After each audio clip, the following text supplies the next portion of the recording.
Yusuf, thank you very much for joining us. I'm glad to see that you're safe and sound. You were there. Tell us the details. Give us, a roundup, really, of what happened today. It's such an awfully complicated story because you've got so many stakeholders that are at play. You've got the tenants who say that they didn't receive an eviction notice. You've got the eviction notice, which is handed from the sheriff. I'm going to ask you about it. Copy of it, which is signed off by the High Court to say that they are due to be evicted. You've got the new building owners that say they just want to make Hillbrow a better place. They want to rejuvenate, they want to gentrify these buildings. And then, of course, you've got the people that are now outside and have nowhere to stay tonight. Well, has there been a government sort of come in and said, you know, a temporary shelter for these people? What are they saying, the people that have been evicted at this point? So we've spoken to the Department of Housing in the city of Johannesburg, and they've acknowledged that firstly they didn't know about this particular eviction because it's not a City of Joburg building. It's a private building that was bought a year ago. And they were really a little bit cagey about whose responsibility it was. They wouldn't take responsibility that they were going to be the ones to house these people tonight. But what we do know is that they essentially say they didn't get any notice, and we know that 150 people moved in just last week.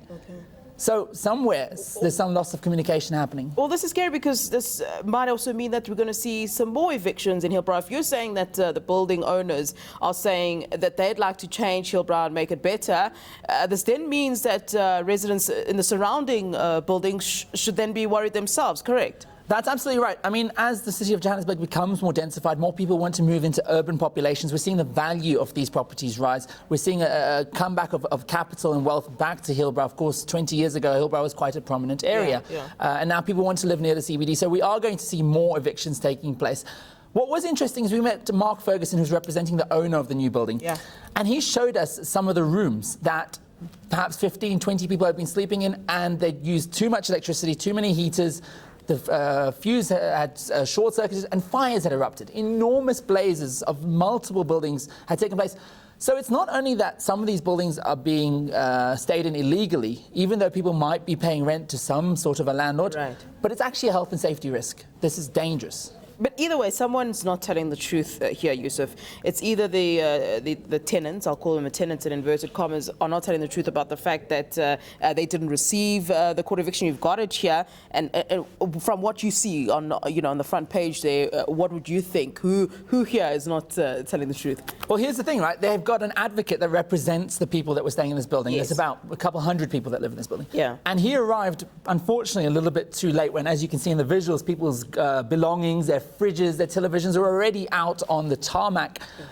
He had a similar court order to say that it should be postponed, that the eviction shouldn't take place yet, that the court is still in the process of working out who is right and wrong here. Because remember, some of these residents have been there for as long as 25 years. So they believe they do have some responsibility, they do have some stake to this place. But the fact of the matter is, as we're speaking right now, as we were leaving there, barbed wire fences were being put up, the windows were being shuttered, and security are being put in place. Those people are certainly not getting back into that building anytime soon. Now, let's talk about, and I touched this briefly when you were still there in Hillbrow, I want to talk about the damage to property aspect. Now, this is aside from the fact that these people are being evicted there, and whether or not they're illegally or not, that in itself is illegal. Are these people going to be compensated for their property that's been damaged, that's now obviously going to be lost throughout what's happening in the building? What is being said about that? The property owners won't take liability for that, and it's the Red Ant Company who are responsible for taking the goods in and out. And they, as you can see in the visuals, they try to do the best job they can.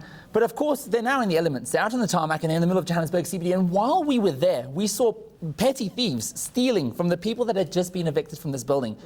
They were being chased down by the community. Police were doing what they could to control the situation. But the fact of the matter is these guys have got a lot of goods that are now television sets, a whole entire lives, photo albums, things that can't be recreated, that are being left outside, and they better hope it's not raining tonight. The other interesting thing we saw entrepreneurs. We saw guys from the Hillbrow area coming around with pamphlets saying, okay, you've been forced out of your home, 2,000 Rand, we've got a nice place for you just down the road. So in somebody's trauma, in somebody's tragedy, someone will come in to exploit. It's always the case. Always the case. Yusuf, always a pleasure seeing you and speaking to you. Thank you very much for your time. That's our reporter, Yusuf Omar. Now, community advocacy group Amanda Mobi wants government to account for the Marikana massacre. The group will be taking a